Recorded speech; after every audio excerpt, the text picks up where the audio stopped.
Before this video begins, I would like to give a quick thank you to my Asban Team level patrons Fallon Cortez and Nathan Gibson. Thank you so much for supporting the channel.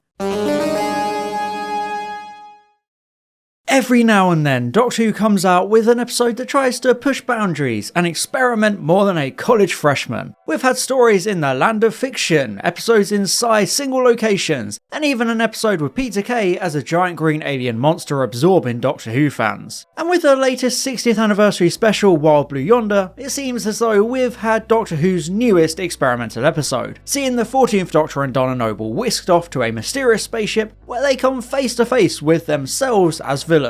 It's a story with deep character explorations, existential horror, and some goofy as hell special effects. But is it good? As always, that's what I'm here to find out. So, as we cross the halfway point of the 14th Doctor era, join me for a deep dive into Wild Blue Yonder. Auntie Iris, Mummy and Daddy. In case all the Beep the Meep memes and culture war chaos overshadowed the events of last episode, as the Doctor and Donna entered the brand new TARDIS interior, the latter accidentally threw a coffee over the shiny new console and blew the whole thing up, throwing them into the vast unknown. This episode picks that plot point up as they land in the apple tree of famed physicist Isaac Newton on the day he came up with the theory of gravity. I guess Jada Pinkett was in charge of casting. This sequence is just meant to be a fun little throwaway gag to show the TARDIS being flung around all of time and space, with some goofy comedy to kick things off and have the main pair do some cheeky humour. It's fine, and I'd definitely take it over the Doctor standing in the expositional void of despair, but it just feels a little bit too pointless and doesn't really contribute much to the wider episode, apart from a weird bootstrap paradox joke about the word gravity becoming mavity instead. I guess that's just a fact now. Better stick to that, Russell. I'll be watching. If you ever write the word gravity in Doctor Who again, I swear I'll do nothing because I'm just a dumb internet nerd that makes YouTube videos. As the episode begins in earnest, the TARDIS yeets itself into a wall and the Doctor and Donna are spat out as the time machine has a bit of indigestion. Spicy. Is it alright? Is it broken? Is it knackered?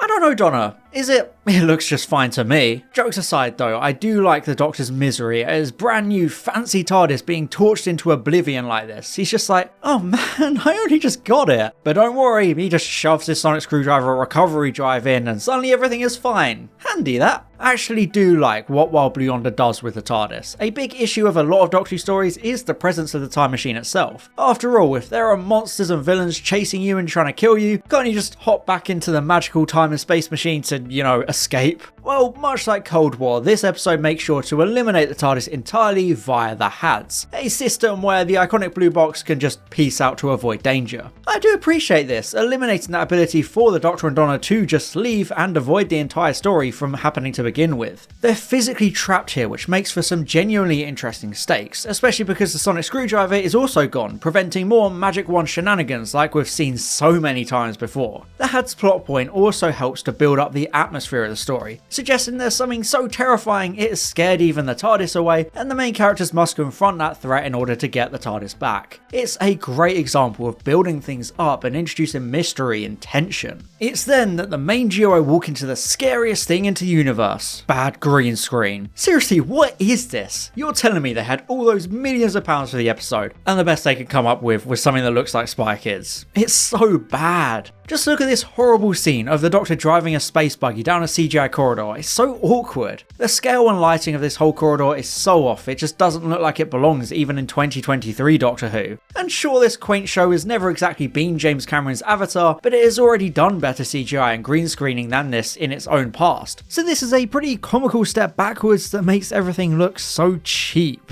Despite the whole cast and crew coming back, this ain't 2008 anymore, so the effects shouldn't be like this. Russell T Davies admitted that he based the episode on the classic Doctor Who story Underworld, one of the most derided and maligned stories from the original run of the show. This bad reputation mainly stems from how green screen heavy it was, almost the entire thing being badly implemented CSO backgrounds and limited practical sets, which looked so bad it kind of overrode any kind of possible narrative quality the episode could have. I guess it's fitting then that Wild Blue Yonder also has some terrible backgrounds feeling so very out of place. The only practical, physical element of these corridor scenes is the walkway itself, everything else being a green screen, which gives off major Star Wars prequel vibes and not in a fun way. It's such a shame because there are other strong practical sets in other scenes of the episode looking pretty nice. The cockpit looks very sci-fi and well constructed, along with things like the big cooling vents and water tanks making the setting look as realistic as possible for a giant spaceship. The production team even consciously made the buttons and written language reflect equine hooves, given the horse-like pilot of the ship. It's a neat touch and a bit of attention to detail, but I do feel like the spaceship as a whole doesn't exactly fit the horror movie atmosphere the story was aiming for, since it looks too sterile and clean. There's a little bit of rust and signs of disrepair here and there, but it just has the same Apple Store feeling that the TARDIS itself has. I guess it's going for a visual direction tone similar to Smile, but it just doesn't work for me. I feel like it would be much better if the design team emphasised the creepy and abandoned nature of the spaceship, as cliche as it could be. Like those dimly lit industrial corridors and dark storage rooms with atmospheric lighting. I'm not even really much of a horror guy, I actually hate most horror media, but the spaceship in this story just feels like it belongs in a completely different episode, especially considering those ominous shots throughout the beginning as something stalks the Doctor and Donna from a distance. It doesn't feel nearly as creepy as it could be, which is very disappointing to me. One thing this episode does really well is all the character elements, since it's a more personal and dialogue based episode. There's some great comedy throughout as the Doctor and Donna make jokes and share some iconic Tennant Tate banter, which is fun to see, especially because the nature of the Star Beast didn't really allow for this kind of joking around. Some people take issue with the exchange about Isaac Newton being hot, but it's really no big deal. The Doctor has made those kind of jokes before, even directly to Captain Jack, so it's just a bit of a joke pointing out more things the Doctor isn't exactly used to saying. But the main success of all these character moments are the more tense and emotional ones, like that fantastic exchange as Donna begs the Doctor to get her home, becoming hysterical at the fear of leaving her family behind. It's a really well acted moment, the companion becoming more and more desperate, the pair even having a quick argument. There's genuine tension here, it feels realistic, and it's a great example of how well Russell T Davies can write characters and authentic personal drama. It's nice as the Doctor comforts his emotional companion, a really platonically intimate moment of love and support as he reassures her. I will get you home.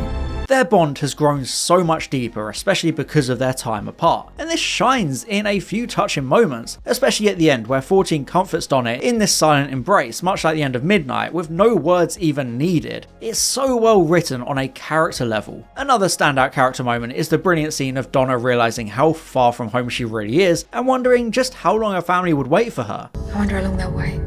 Catherine Tate again puts in a fabulous performance as Donna feels the bittersweet emotions of leaving her life behind so suddenly and unwillingly. She can perfectly predict how her family will react, and you can tell it's killing her inside. The idea of never seeing them again and eventually being forgotten. Just another person lost to the void that is the Doctor. There's an intriguing mystery as the Doctor and Donna explore this derelict spaceship, trying to find out exactly where they are and why the ship is abandoned. It's an interesting setup, this lack of life signs and the chilling unexplained opening and closing of an airlock 3 years earlier, implying some sort of cosmic horror incident happened to precipitate all of these events. It's a decent mystery, given the protagonist more of a reason to explore the ship and uncover its secrets, but it does feel a little bit drawn out and padded. The atmosphere didn't quite grab me as much as I'd have hoped. It takes a little bit too long to get going. Instead, they spend time having the Doctor lick mysterious liquids off a stencil, although I do like the cheeky prank as he pretends to die. That's fun and another good example of the pair just hanging out and having a great time. They also meet a rusting, slow-moving discount Marvin the paranoid android they affectionately dubbed Jimbo. He's just kind of chilling, although he really wants to smash that like and subscribe button, and so should you. Just saying. Hello, Jimbo! As the Doctor and Donna make their way to the cockpit, they discover exactly what's happened to this derelict ship, which externally actually looks gorgeous. I guess that's where all the budget went. 3 years earlier, it fell through a wormhole and ended up at the physical edge of the universe, something incomprehensible to our tiny human brains, although we did actually see the edges of 2 universes back in Survivors of the Flux. I absolutely adore this setting, such a chilling concept, somewhere so remote you can't even see the faintest glimmer of a star or a galaxy. There's just nothing, which is beautifully chilling through and through. It's played perfectly straight with some real seriousness and a sense of existential terror at the oppressive void around them, with amazing acting, writing, visual direction and music. They're trapped here with no way out, and the visual is fantastic, the ship's cockpit just pointing at absolutely nothing. It's like standing at the edge of the world, if it was flat of course. Nobody knows what's beyond, nobody has ever been this far. It's completely uncharted territory, which really appeals to my love of cosmic horror and the unknown hiding in the expanse of the universe. Of course, there's not much you can physically do with a setting like this, but it is an excellent backdrop here, a suitably terrifying place for an almost supernatural doppelganger storyline. Physically unprotected. Right on the edge. Yes, let's talk about the no things. The Doctor and Donna split up to fiddle with the ship's mechanics to get it back online, and it's here that we get our first sign of danger. I think it's absolutely brilliantly chilling as the Doctor seemingly walks back into the room with Donna, but you can immediately tell something's off about him as he just sits there staring at Donna as she talks. It's really well done, especially when we cut back to the reverse in the other room, Donna also acting all creepy. It's such a good way to build tension with this idea of dramatic irony, us as the viewer knowing what the characters themselves don't. The music doesn't overdo the moment, it doesn't start getting all overly sinister and scary to spell it out for you. It lets the weirdness breathe as you try and work out if you've missed something, making you doubt yourself in a nice way, driving home the uncanniness of these duplicates. I think it's quite a chilling and distinctive line as the no things simply say their arms are too long. It's a very sinister and memorable bit of dialogue, but I feel like it's ruined by this moment. My arm's too long. Look.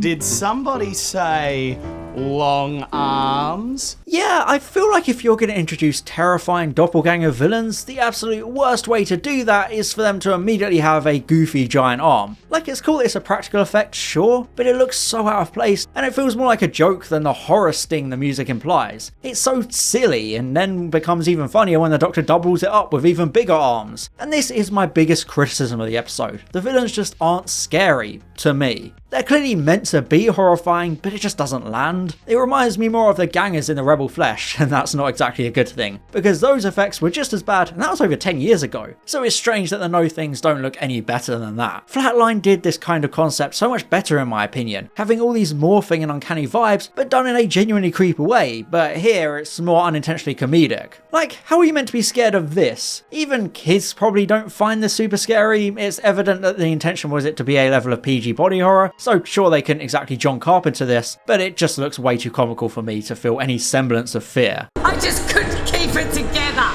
You are so amazing.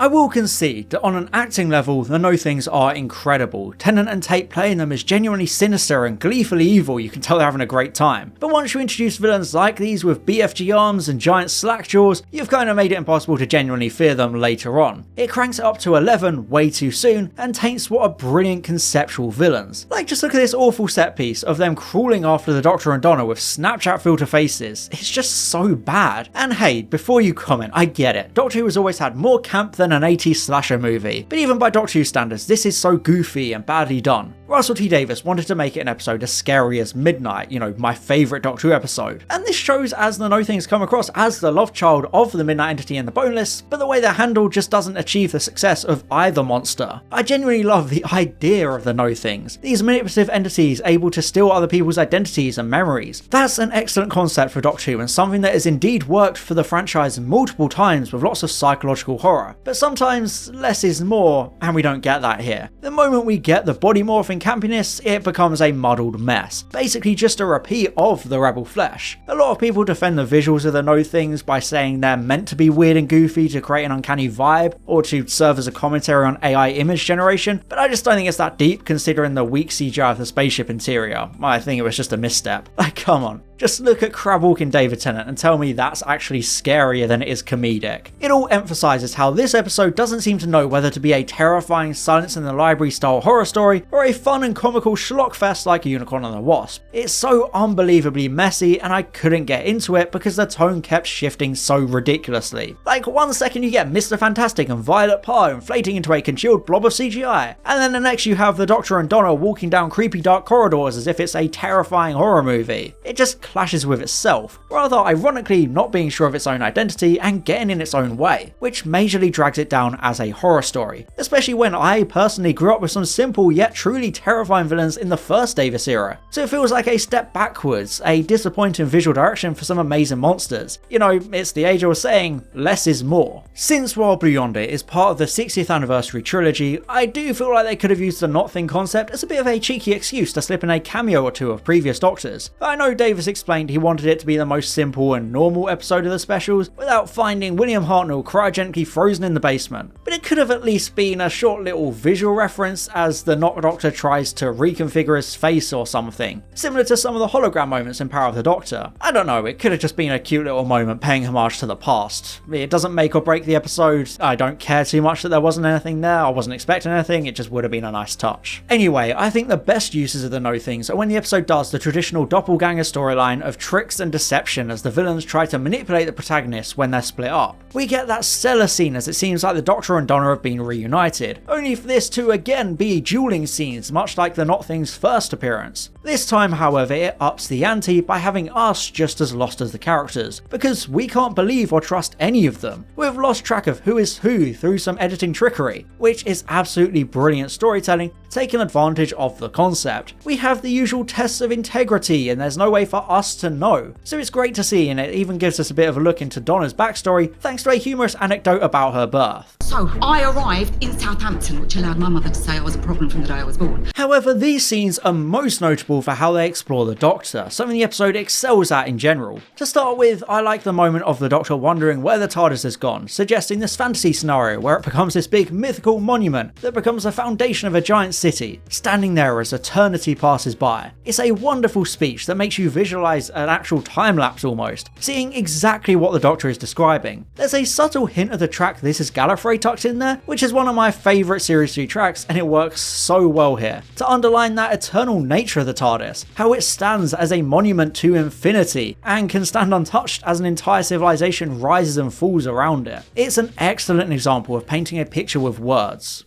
She's the only thing I've got left. Indeed, this story delves into the Doctor's character a bit, exploring the aftermath of the 13th Doctor era and all the trauma she suffered throughout her life, reminding you that this is the same Time Lord and those issues are still present even with a new face. Now, I know the Timeless Child was a very controversial addition to the lore of the show, and I'm no more of a fan of it than you, but it's there now, it exists. It can't just be ignored like the half-human thing in the TV movie, it's far more significant than that. So I appreciate how the Not Donna talks to the Doctor about the truth of his origins, how he wasn't born in Gallifrey. It's a significant part of the Doctor's identity now, and I like how this moment addresses both that and the flux from Series 13, something that destroyed half the universe because of the Doctor. 14 comes across as so genuinely traumatized and guilt-ridden here, it's amazing. A creation which I devastated, so yes, I keep running, of course I do.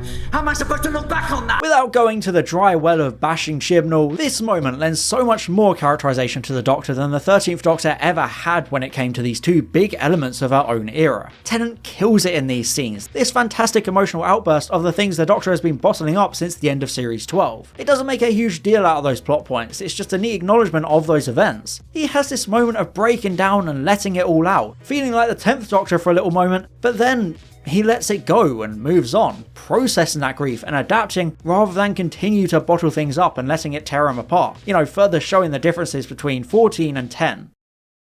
Just when we've weeded out the no things, we reach the ultimate nightmare, all four in one room without knowing who anyone is. Oh no, Jimbo's about to trigger an emergency meeting to root out the imposters. Jokes aside, this is a great moment, and I actually do like the effects of making them look like they're in the same room. They're edited in so well, especially as the Doctor argues with himself. They don't draw this moment out too long, they resolve it pretty quickly, and I think that's the right call, especially after two long scenes of the same kinds of deductions. This also gives us time to learn a bit more about the villains, who are less goofy now and more actually sinister, just twisted versions of the main characters just like they always should have been. The no things are becoming better and better copies, stabilising and actually feeling genuinely creepy now as they explain what they want. Again, it's a little bit like the Midnight Entity, this impossible entity wanting to sneak into our world for nebulous reasons. I do think it's pretty cool how they've been shaped by the evil of our own universe, all the war and hatred leaking out towards them and making them this way. It's a great explanation of the villains, not fully explaining them, but giving them just enough of a justification for existing and being the way they are. It also makes them a bit more Lovecraftian, existing because of humanity's sins and dark side. It just continues to show how much more potential these monsters had. I even like the Prisoner Zero-like teeth, making them more animalistic and vampiric. It's a nice visual, and I wish we'd gotten more stuff like this instead of all the goofiness. There's a cool standoff in the cockpit, the protagonist desperately trying to work out exactly what's going on, only to realise that the No-Things want them to think faster to make copying easier. It's a fascinating direction. Dave has taken these two fast-paced, witty characters and putting them in a situation where they have to avoid thinking. It's like being told not to breathe, you just end up doing it more.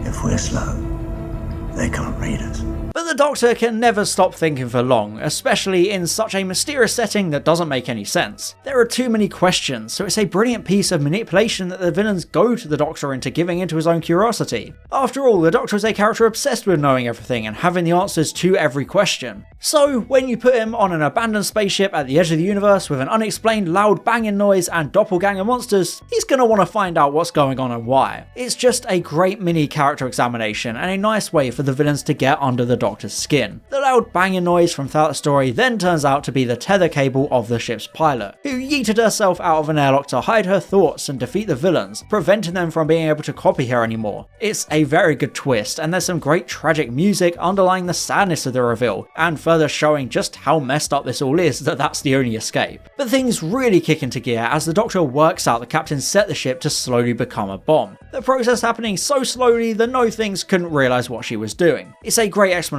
of all the reconfiguration and the movement of Jimbo throughout. It's a really good reveal, especially because the No-Things have the head start of trying to get to Jimbo and stop the bomb. But here's where things become a lot worse. The Doctor's speeding up the countdown and turning everything into a big chase scene in the bad green screen corridor. Seriously, this all just looks so bad, again reeking like Spike is with how goofy the effects are. It just really takes you out of the moment and removes the tension, especially as the Not Doctor starts galloping like a dog. Yeah, it just doesn't hit for me. It all gets even worse as the Doctor has this big realization that if the No-Things run out of time, they're somehow not a threat anymore because the ship will blow up. So the TARDIS magically appears now that it doesn't need the HADs, despite the spaceship literally being a bomb about to blow up, and the No-Things still being there. If anything, they're actually even more present than they were the first time the TARDIS landed, so I feel like the HADs would be just as active now than before. But here it comes as a Deus Ex Machina ending, scooping up the Doctor. It's very cheap and disappointing, especially after the similarly cop-out ending of the Star Beast. I just hate convenient endings like this that feel too handy and hand-wave things away.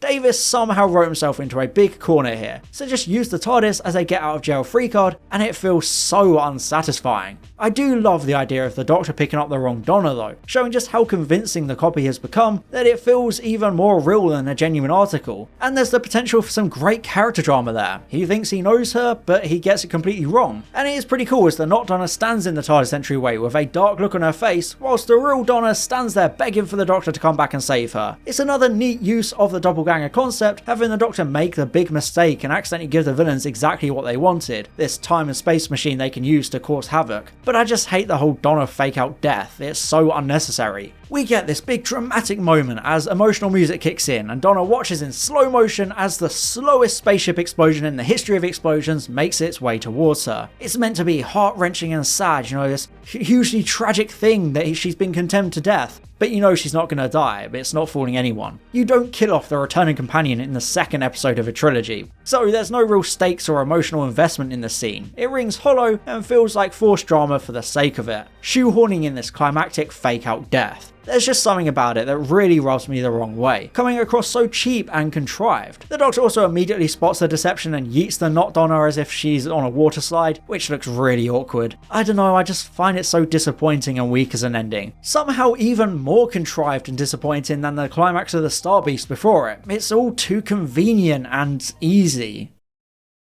At least the epilogue is good, as the duo return to Camden to see good old Wilfred Mott sitting there waiting for them. Wilf's appearance at the end is really nice, an actual surprise, a great way to lead into the giggle. They're all going mad. Listen, you've got to do something, Doctor! This cameo was set up earlier with Donna explaining how her family would react to her disappearance, so it makes a lot of sense for him to be sitting there waiting for her. It creates a touching and beautiful reunion for the characters we enjoyed so much all those years ago. Something especially emotional knowing that this was the last scene Bernard Cribbins ever filmed before he sadly passed away.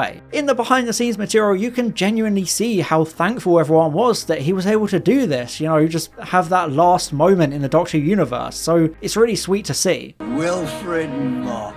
Oh, now I feel better. I can only assume they wanted Wilf to have more of a presence in the giggle, but he still works well here to link the two episodes together and set up the idea of the world descending into chaos. The Doctor and Donna were only gone for a day or two and suddenly all this insanity is happening. People trying to kill one another and planes crashing. It's a strong cliffhanger ending, although the whole Doctor speech in the TARDIS about having a bad feeling is a little bit too on the nose when it comes to foreshadowing, but I guess it would still make for some nice continuity if the Toymaker only began all his games because of this seemingly unimportant episode. The Doctor being too risky at the edge of the universe and accidentally unleashing this ultimate being because of a careless salt bluff. That would be a cool connection between the two episodes. I invoked a superstition at the edge of the universe. Wild Blue Yonder is certainly an experimental and different Doctor Who episode, and I do respect that. It has more of a character-based approach than the Star Beast, which had a lot going on. With a big-scale cinematic narrative, the giggle will also have. Therefore, you can't help but feel like Wild Blue Yonder feels a little bit out of place sandwiched between these two epic climactic specials. The character work it does is phenomenal. I really love how we explore both the Doctor and Donna, with some great callbacks to the 13th Doctor's trauma, and Catherine Tate has a standout performance in both her roles. It's just a shame that the episode kind of buckles under the expectation of being a special rather than a regular episode of the series. The concept of the Not Things is truly fantastic, creating some genuinely dark scenes as the villains taunt and manipulate the main duo, but they feel a little bit too shallow to be a big special episode villain. It feels like the villain concept doesn't really work for the length of the story. Their effects work is also so goofy and off-putting and not in an unsettling way like the production team clearly intended. It's also really dated. Here's an unrelated clip from Rose in 2005. So the attempts of the episode to be a horror narrative just aren't really able to succeed in my opinion. The visual direction of the episode also suffers, with a lot of bad green screening that would have been more fitting of early New Who.